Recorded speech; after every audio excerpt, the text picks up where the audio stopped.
Hello doctors, कैसे आप लोग? उम्मीद है अच्छे होंगे। आज एक बहुत ज़्यादा कंट्रोवर्सी में रहने वाले मुद्दे के बारे में डिस्कस करेंगे। जो नेक्स्ट एग्जामिनेशन है, किसके लिए लागू हो गया, नहीं हो गया, ये बच्चों के लिए बहुत ज़्यादा प्रॉब्लम और बहुत ज़्यादा समस्या को लेकर के आ गया था। ये नेक्स्ट एग्जामिनेशन का बॉयकॉट करें। बहुत सारे लोग थे कि नहीं होगा, नहीं लागू होगा, हमारे लिए नहीं लागू होगा, भले ही 2021 वालों के लिए हो जाए, 22 वालों के लिए हो जाए, 18 बैच वालों के लिए नहीं होगा, 19 वालों के लिए नहीं होगा। तो आज एनसीआईएसएम ने एकदम स्पष्ट रूप से क्लियर कर दिया है कि ये जो मतलब कि जो नेक्स्ट एग्जामिनेशन है वो किसके लिए लागू होगा, किसके लिए लागू नहीं होगा, ये सारी चीजों को हम देखेंगे इस वीडियो में। आओ देखते हैं। ये जो नोटिफिकेशन जारी किया है, किसने किया है? तो जो एनसीआईएसएम है हमारा, उसने क्या किया है? इसको जारी किया है। कितने तारीख को किया था? 25/1/2024 यानी 25 जनवरी 2024 को इन्होंने इसको रिलीज किया है, इस नोटिस को। ठीक है, इसमें क्या है? सब्जेक्ट है, किसको किया है? तो जो भी हमारे प्रिंसिपल, डीन और डायरेक्टर है सारे कॉलेजों के, आयुष कॉलेजों के, उसके लिए ये नोटिस दिया है। क्या सब्जेक्ट क्या है इसका? National exit test for granting licence to practise as a medical practitioner of respective discipline of Indian system of medicine registration. यानी जो रजिस्ट्रेशन देने का प्रक्रिया होता है, जो रजिस्ट्रेशन नंबर मिलता है, तो आफ्टर नेक्स्ट एग्जामिनेशन भी दिया जाए। ये क्वालिफाइंग मतलब कि एग्जामिनेशन होगा जिसमें आप क्वालिफाई करेगा बच्चा, तो ही उनको प्रैक्टिस करने की अनुमति होगी, तभी वो प्रैक्टिस कर पाएंगे, तभी उन्हें रजिस्ट्रेशन नंबर दिया जाएगा। उसके पक्ष में ये नोटिस जारी किया गया है। तो क्या लिखता है इसका? कोटेशन पढ़ते हैं। The national commission for Indian system of medicine act 2020 2020 में जो एक्ट लाया गया था, उसके प्रोविजन में ये कोटेशन दे करके कह रहे हैं, कितने नंबर? सेक्शन 15 में 1, 2 और 3, state to conduct national exit test for a final year medical undergraduate student. ये साफ शब्दों में कह रहा है, जो फाइनल ईयर के स्टूडेंट है, जो लास्ट ईयर के स्टूडेंट है, उनके लिए अंडर ग्रेजुएट यानी यूजी के स्टूडेंट है, उनके लिए नेक्स्ट एग्जामिनेशन कंडक्ट कराने की बात कही जा रही है। ठीक है, क्या कह रहे हैं? Further, the national examination for Indian system of medicine regulation 2023 20 दिसंबर 2023 को ये नोटिस जारी किया गया था, ये रूल लाया गया था। क्या? A national exit test of each discipline such as Ayurveda, Siddha and Unani and Swarippa of Indian system of medicine shall be conducted by the commission through a designated authority। यानी जो इसका जो मतलब कि नेक्स्ट एग्जामिनेशन कंडक्ट कराया जाएगा, या किसी एक अच्छे एजेंसी के द्वारा कराया जाएगा, जैसे एनटीए नीट का कराती है, उसी तरीके से एक एजेंसी इसको कंडक्ट कराएगी। ये चीज मतलब कि पहला क्वेश्चन कह रहा है। फिर दूसरा में क्या है? The national exit test shall be held for granting the license to practice as a medical practitioner of respective discipline of Indian system of Ayurvedic medicine and enrollment in the state register or national register as a registered medicine practitioner of Indian system of medicine completing 1 year of internship। जिन बच्चों का, ये line expert सबसे यही कहना चाह रहा है, जिन बच्चों का फाइनल ईयर समाप्त हो गया, इंटर्नशिप 1 साल वो कर चुके हैं, उसके बाद में एक एग्जामिनेशन देना पड़ेगा जिसका नेक्स्ट नाम है, उसको क्लियर करने के बाद ही उनका स्टेट रजिस्टर और नेशनल रजिस्टर में नाम मेंशन होगा, उनका डिग्री मेंशन किया जाएगा, अदरवाइज नहीं होगा। पहले क्या होता था? इंटर्न करने के बाद में सीधा उनको डिग्री दे दिया जाता था, रजिस्ट्रेशन नंबर मिल जाता था। लेकिन अब इसमें एक और एग्जामिनेशन आ गया। जैसे पहले था हमें 12th करना, 12th के बाद में नीट क्वालिफाई करना, नीट क्वालिफाई करने के बाद में मेडिकल कॉलेज में एडमिशन हो जाता था, फिर इंटर्न करने के बाद में हमें मतलब रजिस्ट्रेशन नंबर मिल जाती थी। लेकिन अब ऐसा नहीं होगा। अब क्या करना है? ये तो नीट तो दिया, नीट के बाद में 4.5 साल का समय दिया, कॉलेज में आपने फिर 1 ईयर का इंटर्नशिप दिया, अब उसके बाद में एक और एग्जामिनेशन देना है, वो क्या है? नेक्स्ट। इसके बाद में आपका यूजी कंप्लीट होगा, यानी अंडर ग्रेजुएशन कंप्लीट होगा। ठीक है, ये बातें कहना चाह रहा है। फिर the examination shall be problem pass to test the clinical competency, understanding of medical ethics and ability to deal with the medical legal cases as a medical practitioner in the discipline Ayurveda, Unani, Siddha and Swarippa as a case may be।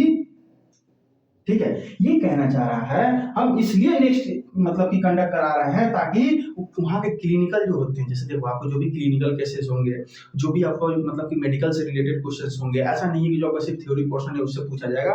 जो भी clinical portion है, यहाँ पे स्पष्ट शब्दों में लिखा हुआ है, देखो इसका सिलेबस की बात कर रहा है, कहाँ से कहाँ तक पूछा जाएगा।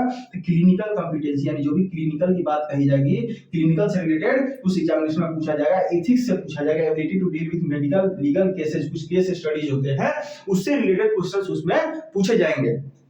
ठीक है, तो ये बात कही जा रही है। फिर the national exit test shall be conduct ordinarily in the month of February and August. 2 बार एग्जाम होगा एवरी ईयर, प्रत्येक साल में 2 बार होगा, एक बार फरवरी में होगा और दूसरा किस में होगा, तो अगस्त के महीने में होगा एग्जामिनेशन। ठीक है, अब क्या लिख रहा है, eligibility for the appearing national exit test, कौन कौन से लोग एलिजिबल होंगे इसके लिए, तो an intern who has completed minimum 227 day 70 days, यानी 270 इंटर्न का, ठीक है, इंटर्न का जिसका 270 डेज पूरा हो गया हो, वो क्या कर सकता है, इस एग्जाम को क्वालिफाई कर सकता है। यानी जो जिनका ये 270 डेज इंटर्न में 270 डेज कंप्लीट हो गया होगा, वहीं इस चीज को कंप्लीट करेगा। लगभग 9 मंथ होते हैं ये, 9 मंथ जिसका कंप्लीट हो जाएगा इंटर्न में, वो नेक्स्ट एग्जामिनेशन दे सकता है। जैसे साल में 2 बार होगा तो कौन देगा, वही दे सकेगा जिसका 9 महीने पूरे हो गए होंगे, जिसका 270 दिन पूरे हो गए होंगे। ठीक है, अब क्या लिख रहा है,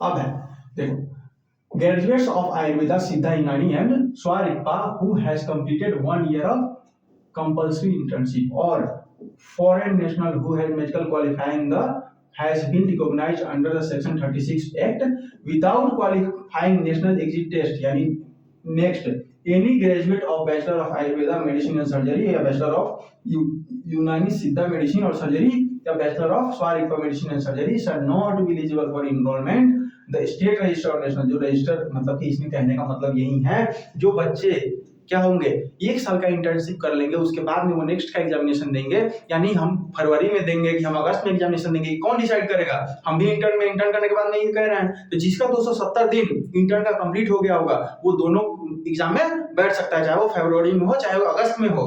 कौन नहीं बैठ पाएगा, मतलब कि किसका मतलब कि वैल्यू नहीं हो पाएगा इसी में, जो एग्जाम ये नहीं देगा, क्वालिफाई नहीं करेगा, उसका नेशनल रजिस्टर और स्टेट रजिस्टर में क्या होगा, मेंशन नहीं किया जाएगा।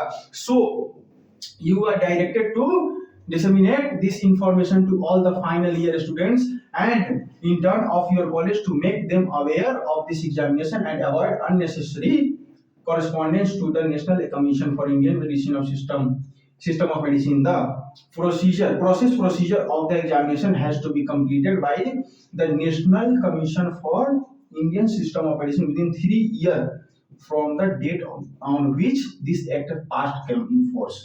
अब ये कह रहा है किसके लिए लागू हुआ है, ये सीधी बात यही कह रहा है, फाइनल ईयर वाले को आप अवगत कराइए, आप इंफॉर्मेशन दीजिए, अपने कॉलेज में जितने आपके इंटर्न वाले बच्चे हैं उन सभी को बताएं कि ये जो नेक्स्ट है अब लागू हो चुका है, तो किनके लिए लागू हो चुका है, ताकि वो मिथ में नहीं रहे, उनके पास मतलब ये नहीं कि हमें सडनली बता दिया गया है, हम सडनली नहीं दे पाएंगे, तो उनको बताना है।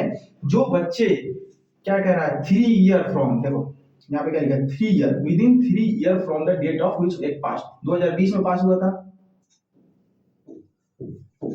तो इसमें स्पष्ट शब्दों में लिखा हुआ है कि कितना दिसंबर, 20 दिसंबर,